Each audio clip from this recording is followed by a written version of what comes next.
rather than start with a story, we had to find out, well, what's our one idea or who's our audience? We actually, that came to mind first rather than the story. Once we had our audience and then what our one idea would be for the audience, then we built our story. Centric Conversation. So the process, if we were already knowing our company, our customers, I think it would flow even smoother. We'd probably have multiple storyboards, multiple ideas. But because we were starting from scratch, we were still able to go from start to finish. So what we liked was the collaboration of it. We thought the interaction worked really well. And then the fact we were able to take from thin air and create something from start to finish in 25 minutes. So those were what went well for us. And we learned that, storytelling, there's a process to it. There can be a process. And by having that structure in place, you can create something that is going to be shareable, that you can take before decision makers and have multiple ideas. The audience is our board of directors because they own the budget. The one idea was to get the money for a new customer experience platform to track and manage customer journeys in real time across all channels and across all journeys. And of course, the idea behind is to reduce churn and increase retention rate. As we all know that to retain a customer is 5 times cheaper than acquire a new one. To find our story was based on a persona, a young customer who needs to buy a new to get the contract for energy, and we thought of showing how an experience can go wrong, and then to really convince them that we need to be able to track and see the pain points immediately and tailor them to approach them.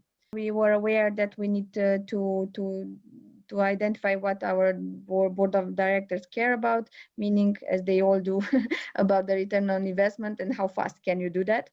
And of course, to increase the loyalty and the NPS scores.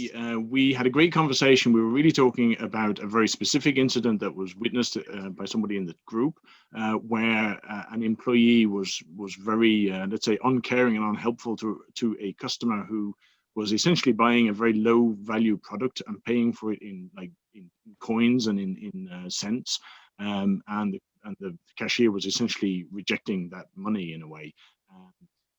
And this person is having an impact on the experience of that customer, but also on the other customers in the store. And so from that core idea, we then built out a kind of a broader concept around the power of empathy, and we were looking to see how we would then communicate something about the power of empathy. And we knew we needed to make a story that, if we're talking to a cashier or an agent in a call center, we needed to make sure it worked for them. But also from a management point of view, we needed to be able to tie that to the business impact in terms of maybe market competitive pressures, in terms of repeat business, things like that. So we had a good conversation about how that same core idea, to Keith's earlier point, you have the core idea, and then how you can make that same core idea relevant, whether you're talking to different levels of the organization. And then very specifically, we were talking about, well, what would we do with that? And we were talking obviously about training programs. Maybe, John, we were doing an advertisement for you that we didn't even realize, your customer service. We were thinking about how the training would be supported and mentored, and that it wouldn't be a one-shot deal. The importance of empathy was that it needed to be an ongoing engagement rather than a one-time thing. So anyway, we built it out from that core idea, and I think we had some very practical discussions around it. The key thing I did want to say, though, in terms of how the message got delivered, it was really important that the message got delivered in a face-to-face fashion, that it wasn't something that was left in an email somewhere. The whole point was about empathy, and that we should tell the story of this particular individual and really focus on that story, just telling the story verbally in front of people. And then we can always back it up with data and the rest of it in terms of the business impact as well. That a story can exist without PowerPoint, I particularly love that idea. The concept of using storytelling in different contexts. And then and in terms of next steps, and I think that was important, everybody came away with some very specific next steps around how they might use this method to apply it to things that they're trying to do in their business today. So some people have got loads of stories, and now they're going to use this as a way of putting structure on those stories, or applying this type of approach in a small business capacity. That's Here's some other stories, but we had Greg was generous enough to share his idea, and what we landed on was that ultimately what Greg needed to try to do is he's trying to get a digital transformation project prioritized. And what in talking through using the framework, we were able to really understand that his audience, they're really distracted with some other priorities. And so for them to get that prioritization, for them to even think about prioritizing this type of project that Greg really wants and sees the value in, what we learned was this: Greg actually needs to go and do more homework. As you can see at the bottom of checking the idea criteria, he's got homework to do because he needs to be able to tell how this is impacting the business in a more dramatic way for them to be compelled enough to say, wow, we're not going to get distracted with some of these other things, and we are going to prioritize this. So that it lacked some of that compelling piece of it, but the idea is a solid one because competitors are already having the idea to have this financial performance dashboard for existing customers. There's potential that they're losing prospective clients, as well as just loss of operational costs of giving these reports in a paper format, all those things. So we didn't get to choosing a meeting or anything. We did talk about that. Was Greg the right messenger? And he admittedly said, no, I'm not. I know I'm not the person they want to listen to. But we supported Greg and said, we believe Greg could actually help build the story and find the sponsor to help deliver the message to see if he can get that project prioritized. We didn't get a chance to get through all the other things, but I'd say the key learnings here was everybody really appreciated, as we've heard in multiple other presentations, and Farhan, you can speak more to this as well, but I believe everybody really appreciated having that framework, and then just kind of asking those questions and keep probing on those questions that the framework helped provide to help kind of make you think through that whole story, so that you're feeling more confident about, are you really connecting with the audience you're trying to connect with?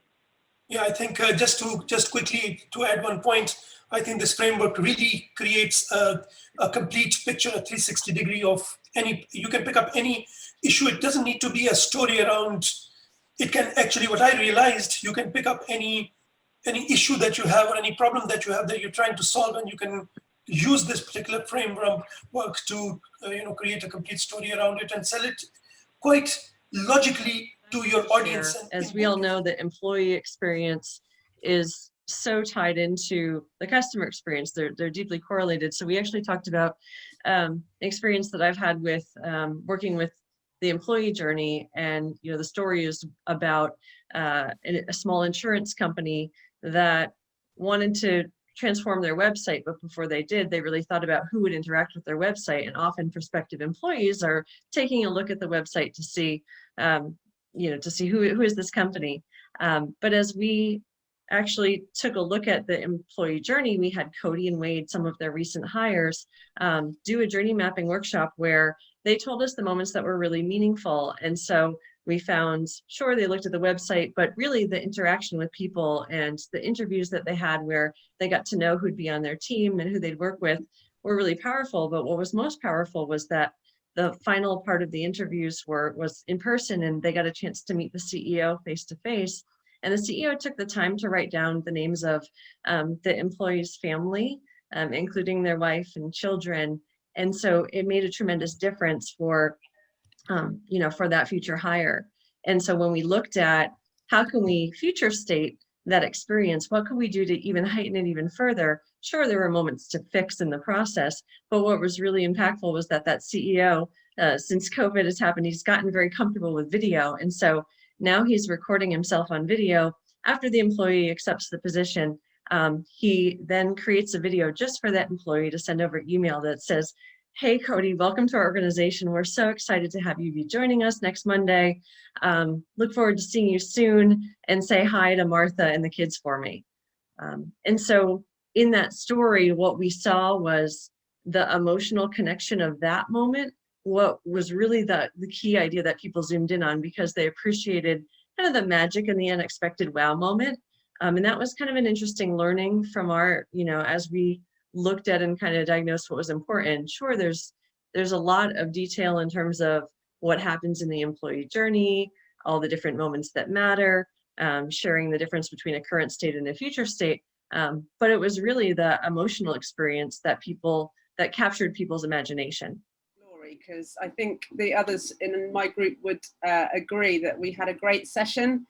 It was really helpful for all of us to go through this process and really quickly, because when you spend a lot of time on processes like this, I think you can get stuck and bogged down in certain bits of it. But to be guided through it really, really quickly and get to the point really quickly was really helpful, because it stops you overthinking it. And I'm a big exponent of overthinking. So it was really helpful for me, and I think it was really helpful for the others as well. And I know we're already connecting on LinkedIn as a result, so that's really exciting. We've got so many different backgrounds in everything that we do, and so it's probably not particularly helpful for the whole group here to go through all the individual cases. But I think going through that process and following the template, I think was really helpful in a real world scenario for each of us. And going back to that point that was just made about empathy, and knowing what the difference is going to make for people at the end of whatever it is we're trying to produce or sell or do in what we do, then that was really important. And I think that human connection and discussion and exploring those ideas is really important. So that was brilliant. Thank you.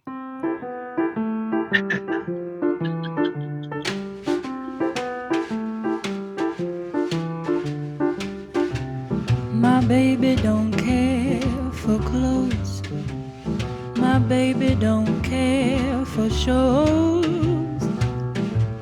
My baby just cares for me. My baby don't care for cars and races. My baby don't care for high tone places. CX-centric conversation.